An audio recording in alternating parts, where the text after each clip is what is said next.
Hi, I'm Lee Mather and I'm Franchise Game Director on Codemasters F1 2020. F1 2020 is the official video game of the 2020 Formula 1 World Championship. The game will feature all 20 official Formula 1 drivers. It will feature all 10 of the official Formula 1 teams and will also contain all 22 of the tracks that would make up the F1 2020 World Championship. The game will also contain the 2019 Formula 2 Championship, along with the drivers and teams that took part in that series, as well as the 12 race event calendar. So with Formula 1 being an annual franchise for us at Codemasters, every year we're always looking to bring something new, something exciting to the series, and this year that big headline feature is My Team. So what's My Team? My Team is your opportunity to be the 11th team on the grid. Your chance to create your own Formula 1 team and go up against the current giants of Formula 1. So before you get the opportunity to hit the track, you need to create your team. So you want to pick yourself a livery that's appealing to you, and then create a badge which you can use to represent your team. These are important as these are your team's identity once you're out on track. Then every Formula 1 team needs funding. So the first thing you'll do is to select a primary sponsor. That primary sponsor will provide the funding to then allow you to build the rest of your team. So next up is going to be the power unit. So you need to select a power unit from one of the official Formula 1 power unit suppliers. And then you need a second driver. You can't have a Formula 1 team without a teammate. So you'll then move to the driver market and you'll get the opportunity to hire a driver from the Formula 2 season. Once you're happy with the look of your team, and that you've got a package that you think will have you fighting for victories, you'll then move on to the first press interview that you have in the game, and that's presented by Formula 1 reporter Will Buxton. The questions that Will ask will also have impact on the direction of development of your first season's vehicle. So if you answer in such a way as to comment on you think you've got a very strong power unit, then that department will be slightly upgraded when you begin your My Team playthrough. And then from this point on, you'll get a cinematic car reveal and your car's revealed to the rest of the world. And then once your car's been revealed to the world, it's time to start managing things. So in F1 2020, there's a myriad of things that the player will need to manage. So first up, there's a season timeline. In here, you'll be managing things that a Formula 1 team boss would also have to handle. So how do you manage the time and the disciplines around the team? So it could be, I want to send a driver off to do some driver training. That's great, it'll give them a boost, my teammate will be a more accomplished driver. But meanwhile, he may be neglecting something else, so it may be that he's not able to do some press activities. And press activities would bring in sponsor benefits, so we'd get additional funding for the team. How you balance this timeline and the activities that the team and the drivers and the departments have to take part in will determine how successful your team will become in Formula 1. As all of these things generate income, they generate motivation for the departments, and they can assist with the R&D departments as well. And speaking a little bit more about the R&D in the game, developing the car is obviously a large part of the research and development system, but it's also the facilities that the player now has to develop and manage. And amongst those are aerodynamics, chassis, powertrain and durability, all four of which go to have an impact on the overall performance of the vehicle. But a Formula 1 team is much bigger than that, so we also have personnel and marketing. Personnel will obviously help you to train your second driver to make them more of a presence on track and more successful. And marketing will help you when it comes to brokering deals with new sponsors and trying to get the best deal for your team. And talking about deals, the game's got a fully fledged contract system. So when you go into the driver market now to negotiate for another driver, you have to negotiate against the other teams. Or even if I want to retain the driver which I've got at the moment, I still have to negotiate with that driver. And the additional money that those drivers have, they can then spend on perks, which are buffs for their performance. So they are constantly evolving and constantly developing with you and your team. And the driver market in F1 2020 will not only contain drivers from the Formula 2 series, but obviously from the Formula 1 series as well. So as you become more successful, you can start looking at very high-end drivers. Of course, they're not just going to join your team because you want them or because you've got the funding to bring them in. They're going to want a car that can win as well. So it's important that your team has the level of acclaim that that driver requires, that level of facilities that that driver requires.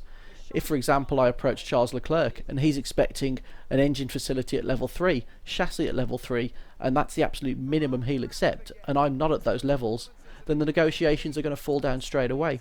So there's multiple ways that the player has to manage their performance throughout the game, and how they engage with not only the drivers but also the driver market, and how they acquire those second drivers within the game. And of course, you can't have a driver market without being able to rate drivers, and this is a new feature of F1 2020.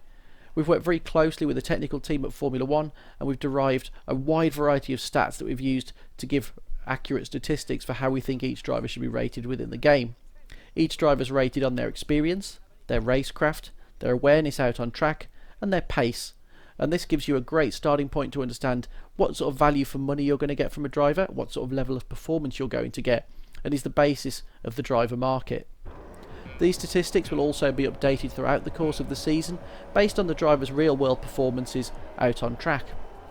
The player can obviously choose whether they wish to take those stats updated to their game or not, as it may be that during their career the driver market has actively moved those driver statistics around based on how they've performed and how the teams they've driven for have developed those drivers. So that's a little bit of insight into the big new game mode in F1 2020, and of course we've still got the career mode as we've always had in the series, something which we've continued to expand upon this year, bringing in new changes to the R&D system and a new rush mechanic on how items are developed. We've also brought over some of the driver market, but obviously that works slightly differently in driver career because you're a driver, not a team boss as well, so you're a commodity, so it's important that you obviously have a good value in the driver market. But expanding a little bit on some of the other areas of the game which we've worked hard on this year, we've always found that Formula 1's loved by so many people, but it's a very daunting prospect to sometimes play. It is actually a very hard, punishing on-track experience for a lot of people. They see the sport, they see the game, they love it, but they can't play the game at the level they would choose to. So we've added a new accessibility feature to the game this year, and this goes as far as removing the off-track punishing surfaces, so gravel's no longer punishing, getting stuck on the grass, losing the traction, those things are removed. We've also simplified the options menus because again, Formula 1's a very technical game and we wanted it to be more accessible to people who were finding that a little bit off-putting. And then back to the on-track, we've also added an automatic reset to track. You know, we were seeing players occasionally go completely off down a dead end at a track such as Baku and then having to do a 3-point turn to get back onto the circuit. So that's now covered with an automatic reset to track. And then finally, probably the most heavy-handed of the assists is the AI auto steering for the player. So this assists the player with their steering to help them navigate the circuit and race more cleanly. So put together, these will actually broaden the appeal of the game to any Formula 1 fan who wishes to play the game. And with us making such great strides in accessibility, we thought this was the perfect opportunity to bring split screen back to the series. This is something that we haven't had this generation, and it's something that the fans have been asking for some time, so we thought this was the perfect opportunity to put in that two-player shared experience, playing split screen in Grand Prix mode. So hopefully this will be something that really gets players playing together, allows that person who maybe can't race against their friends because they're not so skilled at the game to be able to race because we have the accessibility, and to allow more people to really engage with the game and enjoy what Formula 1 has to offer. And then also slightly related, trying to broaden the appeal of the game and allow people to play the game the way they choose to play. We've also got the option this year to change the length of the season. So previously you would have done a full Formula 1 season.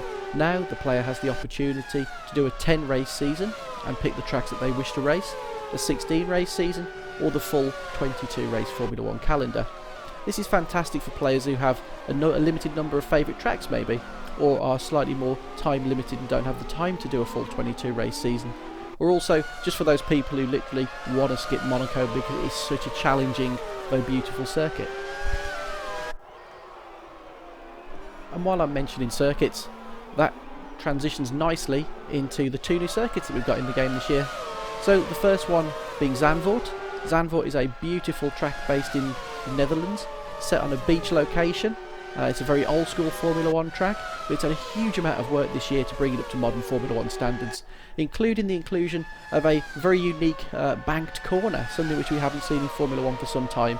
So that should produce some incredibly exciting racing in a beautiful location when it does get the opportunity to be driven in the sport. And then we've also got Hanoi, which in contrast is a very different style of circuit. This is a street track set in a city. It's very much taking in the geometry and the geography of the area. and this one obviously has a very striking look as well. It's got some huge straights as well with massive braking zones, so I think we will witness some incredible overtaking moves into those. And then the rest of the track is a very, very technical and high-speed flowing circuit. So that's a high-level overview of some of the cool new features that we've added to F1 2020. But I also want to touch upon something we've added, which is a new deluxe addition to the game as well. And this features Michael Schumacher, obviously a true racing legend. So amongst this pack, we've added the Jordan 191, which is often touted as one of the most beautiful Formula 1 cars ever. It's also the first car that Michael Schumacher drove in Formula 1. We've also got the Benetton 194 and the Benetton B195, Michael Schumacher taking his first championships in those cars. And then we also included the Ferrari F1 2000, which was the car that began Ferrari's dominance through that period in Formula 1. But it's not just the cars that are the star of this pack. We've also got some really beautiful race suits that are inspired by Michael Schumacher. We also have helmets and wonderful car liveries as well. You'll also get a unique podium emote as well, as that's something new we've added to the game this year as well. The ability to celebrate on the podium with a unique animation that you choose to apply to your character. And finally, to wrap things up, this is also the 70th anniversary of Formula 1. So available as pre-order, you'll be able to get the 70th anniversary edition of the game, and in this there'll be some extra unique customization content for the player to apply to their driver and their car. So there'll be a new race suit for the driver, a new helmet, vehicle skin, badge, and also a cool new podium emote which you can apply to your character, so you can have that unique celebration when climbing onto the podium and celebrating all of those victories.